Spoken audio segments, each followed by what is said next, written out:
Hello friends. हाय सखियों। आज मैं आप लोगों से एक सवाल पूछना चाहती हूँ। क्या आज भी आप छोटी छोटी चीज़ों के लिए किसी दूसरे के आगे हाथ फैलाती हैं? अपने हस्बैंड के, अपने सास ससुर के, अपने पेरेंट्स के। तो मुझे लगता है ये नहीं सही है। अगर आप 18+ हैं, आप कमा सकती हैं, तो ये काम तो बिल्कुल मुझे नहीं लगता है किसी भी तरीके से जो है जायज़ है। हमें आज इस वीडियो में ये जानना है कि हम अपने छोटे छोटे ज़रूरतों के लिए, छोटे छोटे अपने किसी भी रिक्वायरमेंट की चीज़ों के लिए किसी पर डिपेंड होना बिल्कुल मुझे सही नहीं लगता है। इस वीडियो में हम बात करने वाले हैं कि कैसे इस चीज़ को हम चेंज करेंगे। भारत में आज भी 80% महिलाएं जो हैं हमेशा हर छोटी से छोटी चीज़ के लिए दूसरे पर डिपेंड है। वो कोई भी फाइनेंस से जुड़ी हुई फैसले में कभी भी शामिल नहीं होती है। वो घर के एक कोने में बैठे बस दाल रोटी बच्चे पालने में ही लगी हुई हैं। देखिए, बच्चे पालना, दाल रोटी, घर बनाना, सब घर के सारे काम करना, ये कोई बुराई नहीं है। ये तो बहुत ही अच्छा है। और मुझे पता है औरतों में इतना जो है क्षमता होती है कि वो किसी भी अपने इस घर के कामों को एक जादूगर, एक मैजिशियन की तरह एकदम आसानी से कर ले जाती हैं। और उसके साथ में जो है आप बड़े बड़े फैसले भी लेती हैं। लेकिन दुख इस बात की होती है कि ये सिर्फ काम, मुझे लगता है इंडिया के अंदर सिर्फ 15 से 20% औरतें ही करती हैं। आज भी 80% औरतें जो है फाइनेंस से, बड़े बड़े डिसीजंस लेने में, अपने घर के बारे में, इन्वेस्टमेंट से बहुत दूर है। उनको किसी चीज़ के बारे में कुछ पता नहीं होता है कि इंश्योरेंस क्या होता है, फाइनेंशियल जो जर्नी होती है वो क्या होती है, कहाँ पे हम जो है इन्वेस्ट करते हैं, कहाँ पैसे को सेव किया जाता है, इंश्योरेंस के बारे में कुछ नहीं नॉलेज है। तो ये क्यों? जबकि कहा जाता है कि पति पत्नी एक गाड़ी के दो पहिए हैं। तो इन सारी चीज़ों को अगर हम दोनों ही एक बराबर के हिसाब से अगर जाने, इसकी जो है एजुकेशन लें, या हम इसके बारे में अच्छी तरह से हमें नॉलेज हो, तो शायद हम अपने जीवन को, अपने घर को, अपने सपनों को और बेहतर तरीके से जी सकते हैं। जी हाँ फ्रेंड्स, तो आज हम जो है बात करने वाले हैं इसी फाइनेंस में कि हमारे जो देश की जो जनसंख्या है उसकी सिर्फ 20% ही औरतें ये काम क्यों करती हैं और बाकी 80% इससे क्यों जो है अनजान हैं और एक घर के किसी कोने में बैठी हैं। तो मेरा आज का वीडियो इसी बात पर जो है, इसी बात पे चर्चा करेगा कि हम एक कोने पे ना बैठकर, एक कोने में ना बैठकर, एक टेबल में बैठकर हम डिसीजन में बराबर का जो है हिस्सेदारी लगाएंगे, हिस्सेदारी निभाएंगे। जी हाँ, तो चलिए फ्रेंड्स, इसको हम स्टेप बाय स्टेप समझते हैं। और इसको जानने के लिए हमें बहुत बहुत सारी चीज़ों को जो है जानना बहुत ज़रूरी है। सबसे पहले तो हमें समझना पड़ेगा कि सेविंग क्या होता है। जी हाँ, जो महिलाएं घर में अर्न नहीं करती हैं उनको लगता है पति तो सेविंग कर ही रहा है, वो तो कमा ही रहा है, घर के बारे में सारी चिंताएं तो वो कर रहा है। आप एक, जबकि आप भारतीय नारी हो, आप भारतीय सभ्यता संस्कृति में कहा गया है कि नारी जो होती है वो अपने पति के लिए कुछ भी कर सकती है। तो फिर आप यहाँ पीछे कैसे हो? आप यहाँ पीछे कैसे हो? आपको ये क्यों नहीं पता है कि आपका पति किस टेंशन से गुजर रहा है, किस तरह की परिस्थितियों को उसको सामना करना पड़ता है? हो सकता है आप उसमें सहयोग कर दो, थोड़ा सा हेल्प कर दो, तो वो जो है इस टेंशन से फ्री हो सकता है, उसे बहुत सारी जो है हेल्प मिल सकती है। तो हम अनजान बन करके हम घर में बैठे रहते हैं, हमें पता ही नहीं होता है कि वो किन किन प्रॉब्लमों को झेल रहे हैं, किन जो है क्राइसिस को मतलब वो फेस कर रहे हैं। तो इसलिए हमें हर चीज़ को जानना हमारा अधिकार है। जी हाँ, बहुत सारी महिलाओं को देखते हैं उनका पति किसी बड़ी बीमारी से जो है स्ट्रगल कर रहा, पत्नी को पता ही नहीं कि वो कौन सी बीमारी हमारे पति को लगी है।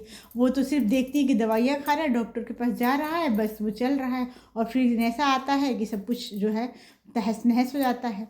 तो मैं ये चाहती हूँ कि हर पत्नी का ये हक है, हर बेटी बहन का ये हक है कि हमारे घर में क्या चल रहा है, हमारा भाई, हमारा जो हमारे पिता, हमारे फादर जो हैं, हमारे हस्बैंड जो हैं क्या कर रहे हैं, कैसे क्या चीज़ घर को चला रहे हैं, इस बारे में जानें।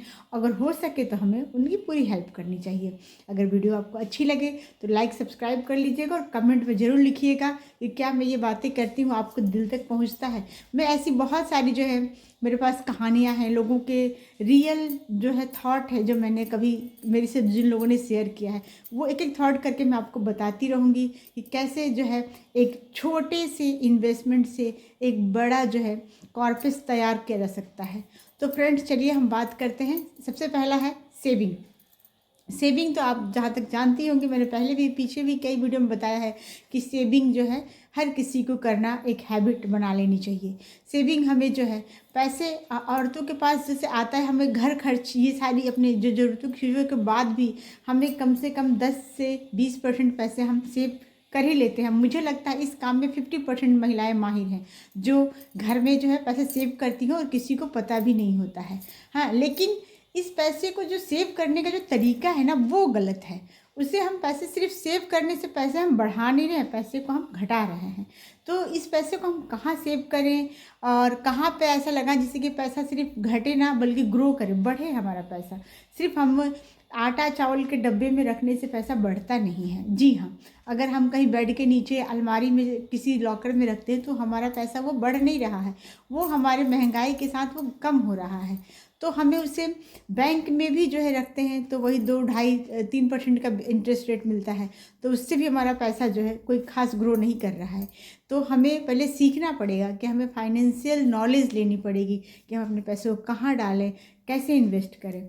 ठीक है, तो आज हम ये सब कुछ बातों पर नहीं चर्चा करने वाले कि कहाँ इन्वेस्ट करें, क्या करें, बट मैं मोटा मोटा ये बताने वाली हूँ कि पैसे को ग्रो करना सीखें। जब से देखिए हमारी महिलाओं का क्या होता है ना, एक मेरी भी है कि अगर हमें कहीं भी ज्वेलरी या कुछ अच्छा सा दिखता है तो हम सोचते हैं कि उसको ले लेते हैं। जी हाँ, अब मैं ये चाह रही हूँ कि आप कंगन के फॉर्म में नहीं, झुमके के फॉर्म में नहीं, बल्कि हमें डिजिटल इन्वेस्टिंग सीखनी पड़ेगी। जी हाँ, जैसे कि हम ETF के द्वारा गोल्ड ETF में इन्वेस्ट करें, सिल्वर के ETF में इन्वेस्ट करें, क्योंकि ये इसमें मेकिंग चार्जेस चला जाता है, GST चली जाती है, और फिर हम अगर जाते हैं कहीं भी बेचने तो वो पैसा हमने जितने खरीदा है उतने पर नहीं मिलता, उसमें से काट लिया जाता है। तो कहाँ की समझदारी है? पैसे को हमें इन्वेस्ट करना है तो हम इससे गोल्ड खरीदें, बट डिजिटली खरीदें। जी हाँ, और इसको कैसे खरीदना है, क्या एक एक मतलब स्टेप बाय स्टेप हम नेक्स्ट वीडियो में बात करेंगे, बट मैं आपको बताना चाह रही हूँ कि ये चीज़ें हैं, हमें नॉलेज लेनी है। सबसे पहले देखिए, पैसे बचाने से ज़रूरी है कि पैसा कमाना।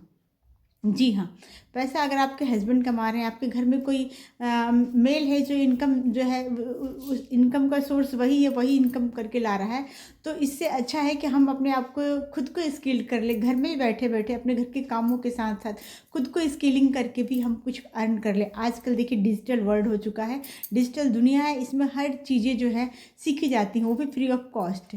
जैसे डिजिटल मार्केटिंग हो गया, फ्रीलांसिंग हो गया, वीडियो एडिटिंग हो गया, बहुत सारे ऑनलाइन जो है कोर्सेज है, डाटा एंट्री है, बहुत सारे। अगर आपको थोड़ा बहुत भी अगर कंप्यूटर वगैरह की नॉलेज है तो आप घर पे बैठे सब कामों के 2 से 3 घंटे निकाल कर अगर आप अर्न करती हैं, अपने आप को स्किल्ड करती हैं, तो लक्ष्मी अपने आप खुद ब खुद चल के आपके घर में आएंगी और आप पैसे कमाने लगेंगे। और जब आप पैसे कमाएंगी, जब मेहनत करके हार्डवर्क करके जब पैसे आप कमाएंगी तो पैसे की वैल्यू भी समझ में आएगी। तब हमें जो बिना मतलब कि जो सेल पे जाके हम खर्च कर देते हैं ना, जो बिना ज़रूरत की चीज़ों पे खर्च कर देते हैं, तो हमें वो पैसा खर्च करने में सोचना पड़ेगा। देखिएगा कहीं भी मैंने देखा है जितनी तेज़ी से औरतें खर्च कर देती हैं, भले ये मतलब ये वीडियो मेल अगर देख रहे हो तो सोच रहे होंगे कुछ कहेंगे, लेकिन महिलाओं को पैसा खर्च करने में इतना भी अफसोस नहीं होता है, क्योंकि उनको उस बात का पता नहीं है कि ये 4,000 5,000 10,000 रुपये आए कैसे हैं। वो तो पति ने इनकम दिया, पत्नी को खुश करने के लिए दे दिया, पत्नी ने चल दिया शॉपिंग करने। जी हाँ, लेकिन जो कमाता है वो पैसे की वैल्यू को समझता है। तो मैं यही कह रही हूँ कि आप पैसे कमाइए, उसकी वैल्यू को समझिए, तब हम बिना मतलब का भी, तो इससे हमें 2 फ़ायदे होते हैं। एक तो हम पैसे अर्न करते हैं और पैसा दूसरा खर्च करने में भी हमें सोचना पड़ता है। तो फ्रेंड्स मैं यही कहना चाहती हूँ कि आप भी जो है कुछ ना कोई स्किल को घर में फ्री यूट्यूब पर बहुत सारे जो है वीडियोज़ पड़े हुए हैं, आप सीखिए। मैं ये नहीं कह रही हूँ कि आपने आज सीखा कल से पैसे आने लगेंगे, लेकिन कुछ ना करने से कुछ तो करना बेहतर ही होता है। अगर आप कुछ सोचेंगी, उसकी तरफ एक स्टेप एक कदम लेंगी, तो कल को ज़रूर सक्सेस मिल सकती है। तो आप लोग शुरुआत कीजिए। और सेविंग के लिए आज के वीडियो में बस हम इतना ही बात करने वाले हैं। स्टेप बाय स्टेप हम एक एक टॉपिक पे बात करेंगे। किसी स्किल के बारे में बात करेंगे, पैसे इन्वेस्ट करने के बारे में बात करेंगे, पैसे को कैसे सेव किया जा सकता है, कैसे घर के खर्चों को मैनेज करते हुए पैसे को सेव किया जा सकता है। ये सारे जो है टॉपिक पे हमारा वीडियो आता रहेगा। तो अगर आपको चैनल अच्छा लगता होगा तो लाइक सब्सक्राइब एंड शेयर कर दीजिएगा, और कमेंट में ज़रूर कीजिएगा आप कौन सा स्किल सीखने वाली हैं और पैसे को सेविंग करने का कौन सा तरीका अपनाने वाली हैं। तो बाय बाय, मिलते हैं नेक्स्ट वीडियो में। जय हिंद, जय भारत।